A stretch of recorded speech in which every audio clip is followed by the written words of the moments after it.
So welcome again. We will start this second session. This is a Savills session, so I immediately will pass to Nuno Fideles to make the initial presentation. Thank you. Can you hear me? So yesterday I have a trigger question on our exhibition area that was fun, and I wanted to use for today. That someone approached in our exhibition area and says, a real estate company here? So yes, a real estate company that intervene in the cities and want to help to improve the cities, and we believe in Savills holistically in sustainability, and that is the main idea. For this session, I invite my colleagues, Kat Martindale, Paul, I have always difficult to say the last name. Mikolajczyk. That's it. Irish Kampers, and of course, Jorge Cristino. It's a person that we already known for a long time. Well, a month, almost a year. But it's a relation already in the world of sustainability and cities. And so the main idea here is to explain how Savills looks to sustainability. Has a corporate and has a company that helps the people that intervene in the city, the stakeholders that intervene in the city, politicians, decision makers, investors, our clients, ourselves, and people's life. So, beginning with that, I would like to give our vision, starting with a small presentation.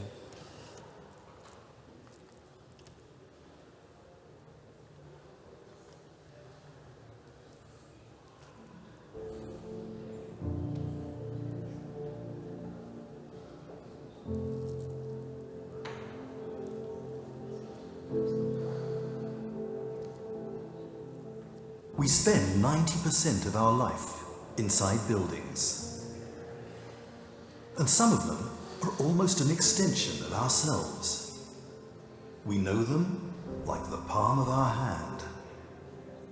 And we record indelible memories in each of their nooks. How many stories can a building tell about us? We are connected to them. Connected in a deep, symbiotic relationship in every moment of our lives. Because a building is much more than a construction. A building is balance, attraction, well-being, and innovation.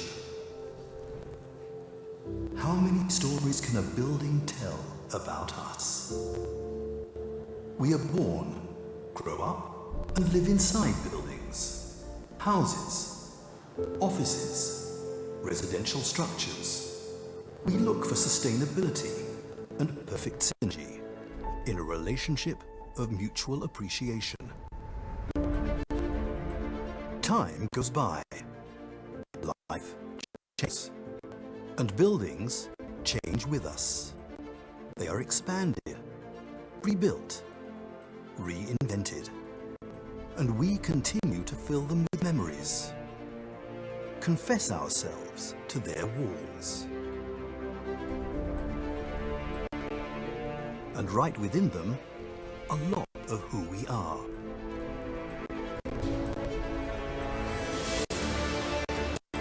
Buildings are almost an extension of our bodies, of our thoughts, and of our lives. And no one imagines how many thousands of stories they can tell about us.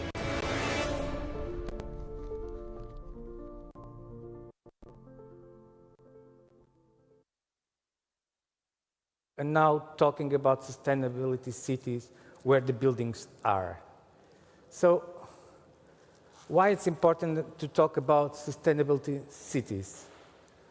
80% of the materials in energy consumed globally are from the cities. 80% of the PIB is produced in the cities. You'd not see it.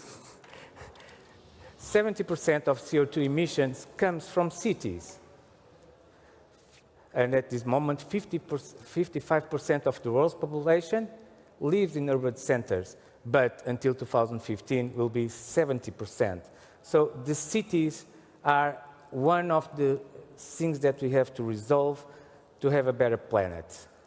So what are the challenges that we have? Creating employment, combating poverty and social exclusion. Deal with the threats of climate changes, with the problems of having buildings that don't have answers to the climate changes. The management of demographic and the cultural diversity that we are having more and more in the cities, with the migrations, with the people coming towards everywhere.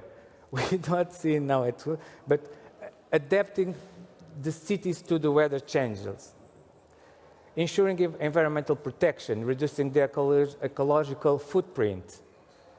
And then, of course, and we have this at this moment, fighting crime, war, and understanding how can we all be in a better city. So, in what can we intervene? And that is one of the challenges that we have in Savills. What can we do to work on these dimensions of problems in the cities? How can a real estate company help? So we look at several criteria, we look at several points that are important to take care, and we talk with our stakeholders, we talk with decision makers, we talk with investor people, and then we were talking before in talking with the private sector to help us, to help the cities to improve. And this is one of the goals. Mobility and transport.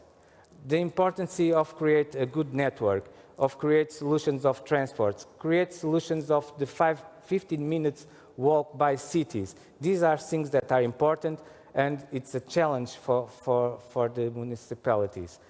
Planning, urbanism, and building. We have in Portugal, for instance, a great knowledge in architecture and urban design. We have the best architects of the world. We need them to help us, and we work alongside with them, and Savills look at this as a challenge to work with people that has the ideas, and also people that think sustainability like we are here today, to improve the planning urbanism of the city. And there's a lot of opportunities to do this. For instance, we had an example almost 30 years ago with the Expo 1998, where a space that was abandoned was completely renewable, and we did a reconstruction by having a new part of the city, green, adaptable, with transporters, with mobility, with office, schools, kindergartens, residential. So these are the opportunities that we can find in cities. Work alongside with the energy solutions to decrease the needs of energy that we have on the planet. Solar communities, having the data, and this will come on the next, manage to understand where are we spending energy, and then with energy efficient solutions, resolve that. Waste and pollution. We have to take in consideration this subject that is important. If we don't have a municipality of a city that works alongside, we can recycle at home, do everything correctly. Then we put our garbage outside. And then if the municipality doesn't take care of what we have just been recycled, why did we recycle? So we are here to approach decision makers and people to talk about these subjects and why they are important. technology and innovation, collecting data, and this is important for everyone.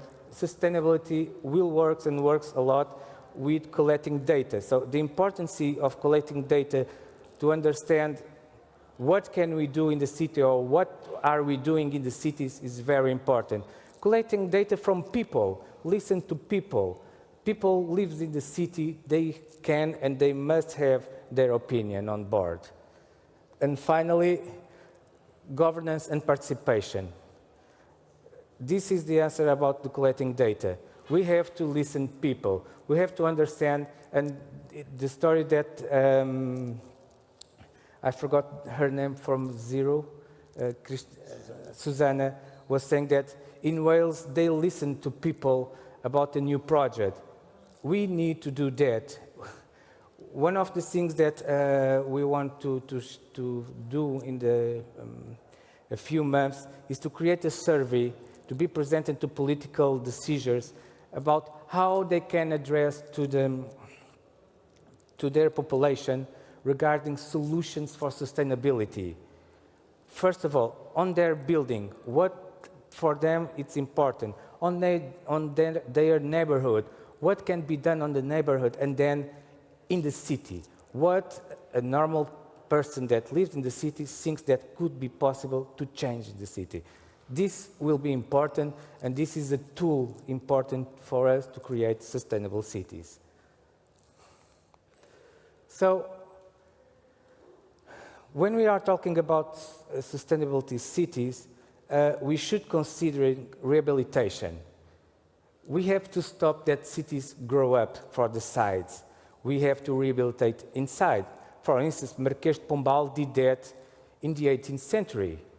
He created perhaps one of the first sustainability neighborhoods with Baixa Town, creating the same kind of buildings with the same kind of windows that could be reproduced. If there was the damage of one, the same was produced. So these are the things that we have to change in urban planning, in the design of cities, to renovate and rehabilitate. And so the things that we did, once again, in Expo 1998, of the example of Barcelona in the Olympics, where they create from an industrial area a new city. These are the things that are important, and we can rehabilitate cities inside of the cities and not going to do an eco resort outside in the middle of a forest. So there's an opportunity today to recover the buildings. We are, and that's why we are, how can I say, motivated to talk about this. We did that on the building where we are today. We invite the investor or the owner of the building to renovate the building and to create a sustainable building. It was possible, yes. It was difficult, yes. But at the end, the result is there, and we are in a sustainable building where people enjoy to go working, where people feel user experiencing of being there. They're just not going to work and be seated on a table. They go there because they have a gym. They go there because they can have a relaxed time on an amenities to take care of themselves. They go there because they know if they want to eat something, they have a place where they can eat, not outside or go far away, but because they know that they are happy inside of the building. This is important. Also, it's important to redesign the cities in terms of mobility.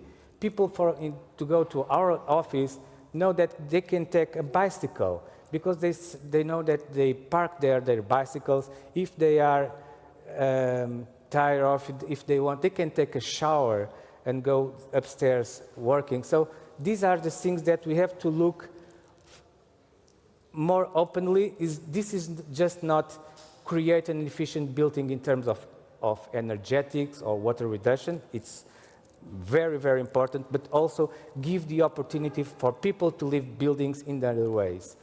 So there's an opportunity to turn inefficient buildings into buildings that really works and are sustainable, and it's true, can be done.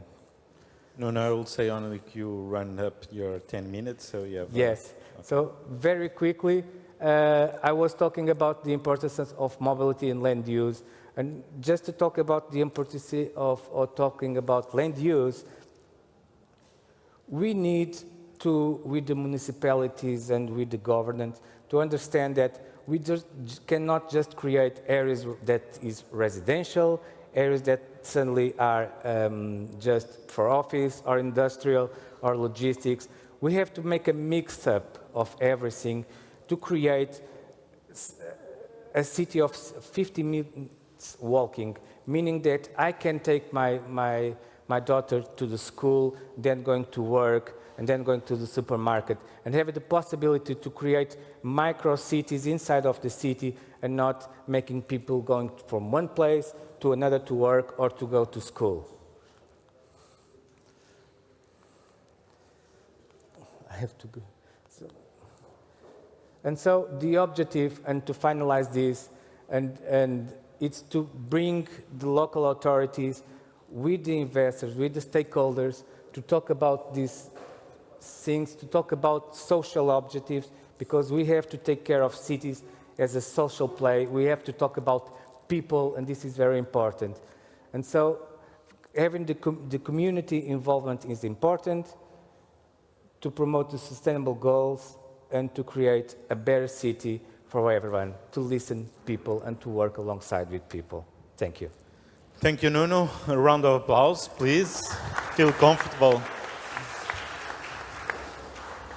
So we'll try to make some questions to have these different visions from different countries that you all, once you are all from Savills, but for sure you have different experience and different, not different visions because it's a common company.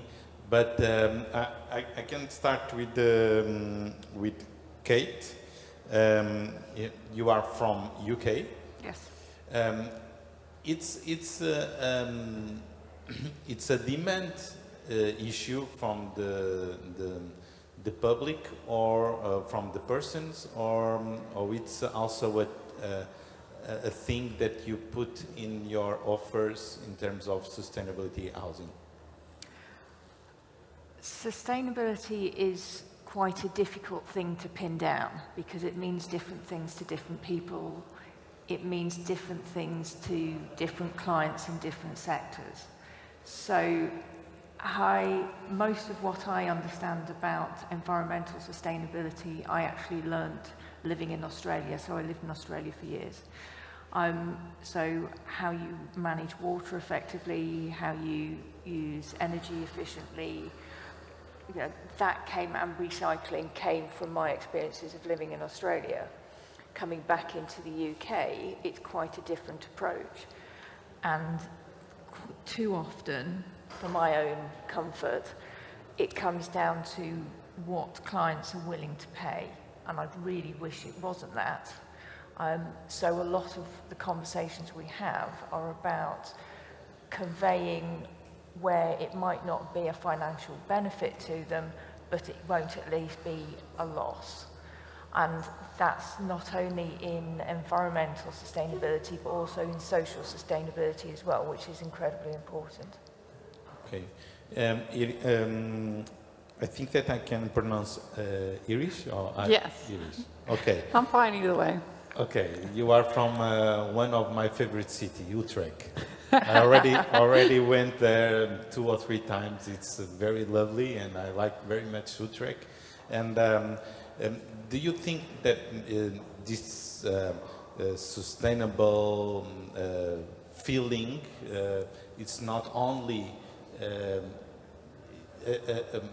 option that you do in your houses, in your in the house do you live, but also in terms of the neighborhood and everything that you have around of your house? Okay, so for the people that don't know where Utrecht is, it is in the Netherlands. I am actually from the Netherlands. Yeah, sorry. To talk about your question on whether or not sustainability is something It's not just done in your house.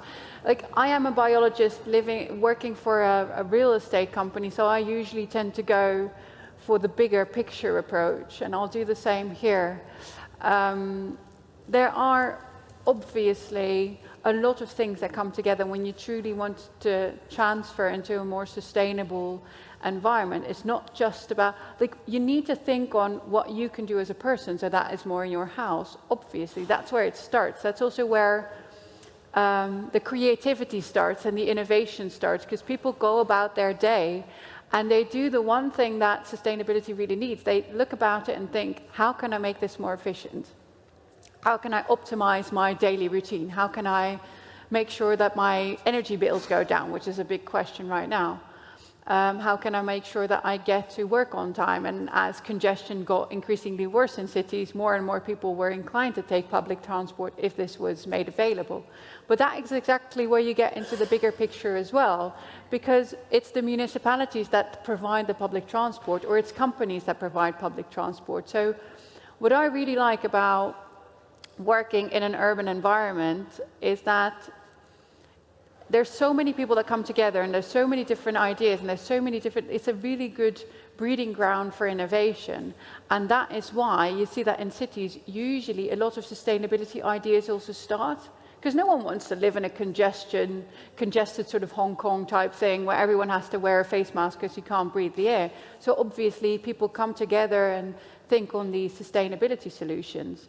And the great thing that Kat already mentioned is that between cultures, there's a lot of difference there as well. So we can even learn between different areas. Okay. Does that answer your question? Yes, because I think when I put sustainability in my questions, it's an integration and holistic vision that we have to have the mobility in consideration. You have to put green areas. You have to put everything in the same equation to have the happiness that we talked about the first panel. Sometimes it is actually a very divisive word to use in a conversation, yes. So sometimes it's not always there, particularly in a political framework. You've heard that. Mike, please, from Kate. Sorry. Yeah, I mean, it's a very divisive word. So, as you heard from the previous panel, it isn't always a word, particularly in the US, that's used, and different countries and different locations have a different response to that. So it's about having that conversation, but understanding who you're talking to, and then that allows you to tailor the conversation and identify what's important to them, and then move forward. Hello. Okay. Yes, I think that we understand this vision, and I will ask Paul.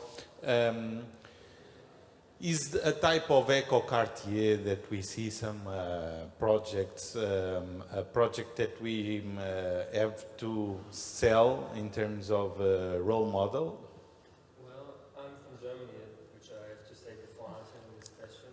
So the real estate sector has these opportunities not... Can you share the mic, because also the poll is doesn't work. The real estate sector has Thank you, Kate. Big opportunity, not only has an impact on buildings, also on districts.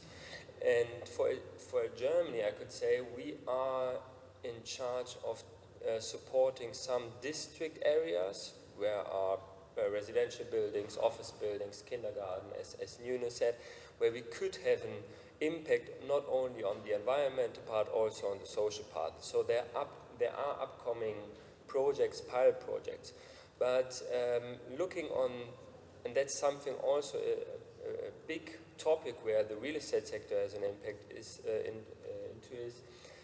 looking at these smart cities, not only on the data-driven side, like the Sidewalk Labs from Google in Toronto, or other projects at the planet. These could be an impact where the real estate sector is working very close to the municipalities, to social initiatives or associations, and has the opportunity to change something. So there are some projects rising, but there are just a few at the moment, because, and that's the last point I would mention there, is we always have to keep the financing part in our mind when we're talking about ESG and when we want to include the private sector. So they are at the moment really driven by regulatory, yes, but also on the financing and getting return out of it. So yes, we have to save the planet, we have to look on inclusion projects for the social part, that's what we are providing at Savills as well, and where we are focusing on, but also the financing part is a big question we have to solve. So besides all these questions, even finance and so on, once you pointed, Nuno, energy nowadays is a very important issue, even in housing. In Portugal, for example, once we are seeing different examples from different countries, we have a lot of historical centers that we have to remodulate and so on.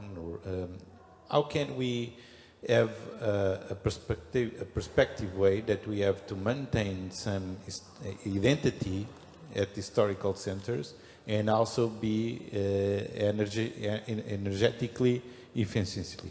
Yeah, there are some solutions that are arriving and are already have been implemented or are being implemented. For instance, solar communities is a great solution where energy solar can be produced outside and then in a radius of 4 kilometers be used by the historical parts of the cities, using some of the rooftops of buildings that can have that opportunity, then to create an amount of energy that can be supplied to other buildings. These are ideas that are being implemented. Another thing is to take care of the envelope of the buildings, creating, because sometimes when we are looking on an historic city like Lisbon, still we see that the demand is for the people that want to buy a house, it's the place, not how the condition is the building. But this is something that we have to take care with larger programs that just not let's change your window, but to understand where are we spending, and that is, for instance, important. And I'm seeing Biltrix here. I'm not going to. I will have an amount of money now, but collecting. They are helping, for instance, helping the municipality of Rome, collecting data from the use of energy in the city to understand where is more needed or where is spent that energy, to understand how to work on the buildings, how to work in the city. Okay, we have the next panel to talk about the construction solutions and some recycled materials to construction, but we have Iris to talk about the inclusive vision that you put it in your first intervention, namely the multicultural cities. It's also important to have share areas, some share objects in terms of neighbors, and some areas that you have housing. It's not only important, but it's possible in these multicultural cities. Okay, can I ask a question to the audience though? I won't do something yes, terrible, course, but yes. Paul already mentioned that we need to take the finance side into account when we talk about sustainability. I would like to answer your question, but just by a show of hands, would people like me to go into the finance side of it, of the multicultural? So if people agree that they want to know more about the money and how we finance sustainability, okay, good, let's do that. Let's do that. Okay, money is the motor. Thank you for the feedback. Okay, so talking about multicultural cities and how to finance sustainability, obviously as a real estate company, we have to do this continuously because we want something and we believe in sustainable communities, but the first thing that clients will ask us is, How do I finance that? Why do I have to pay for this? And this is where multicultural communities are really important, because of all these different ideas coming together, that will help us build this business case. Because yes, if I go to a client and I say, well, build a park, he'll say, okay, so how do I get my revenue in return? I mean, some of the clients that we have in the Netherlands are pension funds, which means that they use the money from people's pensions to build buildings. If they then spend that and they don't get a revenue, people will be out of a pension, which is not very sustainable at all. So, you know, take into account the type of question that the investor has, and also take into account the type of function that a company has, is really important in sort of building this business case. And by bringing in people from different backgrounds, from different cultures, and having them have a say in it, they will automatically sort of value, okay, so for me, it would be important to have a subway station or a metro station or a tube station or whichever language you want to use it for. And that will then give this idea to an investor or to a real estate developer, like, okay, I have to build a building that is well connected to the tube station because people want that. And that only happens when you allow everyone a sort of voice and when you really go into the nitty-gritty of, so what is the return? It seems easy. Wait. Paul wants to say something about this. And maybe just to add, the real estate sector is all about lease contracts. So if you break down, it does not matter if there's a building or a tent. But it's quite not that usual to say this like this. But it's also about the satisfaction of tenants or citizens. And for example, if I do or building up a community, a multicultural community in a neighborhood, well, and if I look there on the tenant satisfaction, for example, these could have an impact on a mid or long term for financing. While for example, people who have a high satisfaction in the building, they will not demolish something. They will stay in the building, so the rent will be stable. These all impact the value, also besides the bank sector, of course, but these are the points where the real estate sector could have opportunity to finance these points. Yeah. When I said that it seems easy, it's because Utrecht, I can share this. Why I like Utrecht.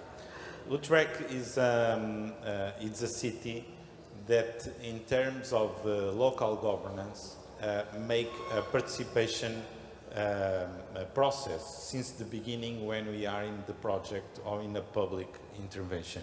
So in Utrecht, in Netherlands in general, because they never had, it's very rare to have majority in the government. They have all the time to governance in balance with other interests and parties. So normally in a local level in Utrecht, I visit them because of this international good practice.